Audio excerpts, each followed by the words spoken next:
اعوذ باللہ من الشیطان الرجیم بسم اللہ الرحمن الرحیم۔ روحانی وظائف آفیشیل کے معزز سامعین و ناظرین، السلام علیکم ورحمۃ اللہ وبرکاتہ۔ جس چیز کا سوچو گے وہ تمہاری ہوگی انشاءاللہ، سورہ قریش کا صرف 5 منٹ کا عمل۔ معزز سامعین، سورہ قریش کے فضائل کے بارے میں کون نہیں جانتا؟ یہی وہ سورہ مبارکہ ہے جس کو پڑھنے سے بندشیں بھی ٹوٹ جاتی ہیں، اللہ تعالیٰ رزق سے بھی نوازتے ہیں اور دشمنوں سے حفاظت بھی ہوتی ہیں، اور یہی وہ صورت ہے جس کے پڑھنے سے دشمن تباہ و برباد ہو جاتے ہیں۔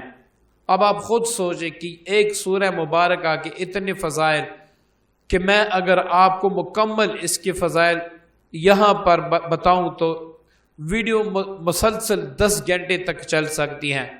معزز سامعین، یہاں پر صرف ایک طریقہ جو میں آپ کو بتاؤں گا اور اس کو آپ کریں گے تو انشاءاللہ اس سے آپ فائدہ عظیم اٹھائیں گے۔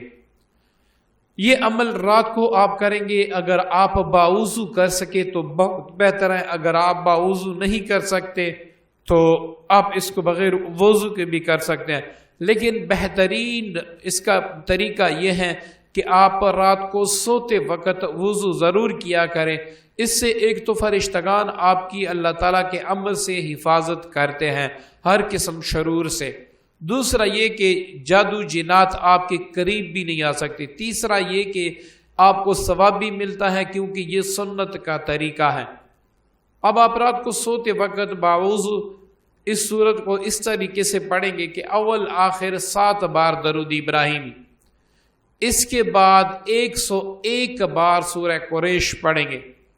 اب 101 بار سورہ قریش پڑھ لینے کے بعد اس کا ثواب آپ آقا دو جہاں صلی اللہ علیہ وآلہ وسلم کو ہدیہ کریں گے، اس کے بعد تمام پیغمبران اسلام کو، پھر اہل بیت کرام ہو، خصوصاً بالخصوص حضرت امام حسن، امام حسین، بی بی فاطمہ الزہرا، حضرت علی رضی اللہ عنہ، حضرت امیر حمزہ رضی اللہ عنہ اور حضرت عائشہ اور حضرت خدیجہ رضی اللہ عنہ، ان کو آپ ہدیہ کریں گے۔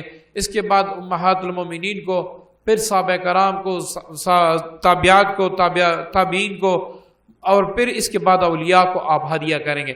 اس کے بعد آپ نے اپنی حاجت بیان کرنی، یا اللہ جن کو میں نے اس کا ثواب ہدیہ کر دیا ان کے طفیل، اور جو سورہ مبارکہ میں نے پڑھی اس کے طفیل، مجھے فلاں چیز عطا کر دے۔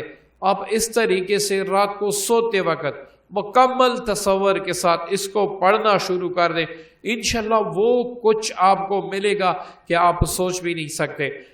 معزز سامعین، اگر آپ کا کوئی خاص مقصد ہے، مطلب آپ جادو جنات بندش یا کسی بھی چیز کے لیے پڑھنا چاہتے ہیں، تو یہاں پر دعا میں آپ نے یہ دعا کرنی ہے کہ یا اللہ اس مرض سے یا اس مصیبت سے یا اللہ مجھے چھٹکارا دے دے۔ اسی طریقے سے اگر آپ کے دشمن بہت زیادہ ہیں، آپ ان سے جان چھڑانا چاہتے ہیں، یا پھر آپ کی زندگی میں مختلف مصیبتیں ہیں، نحوستیں ہیں، ان کو دور کرنا چاہتے ہیں، تو آپ اس دعا میں اس کو ضرور شامل کیجئے گا، اور کم وقت میں اگر آپ کا تصور پختہ ہے، آپ کا یقین کامل ہے، تو چند دن میں اس کے ایسے ثمرات ہوں گے کہ آپ سوچ بھی نہیں سکتے۔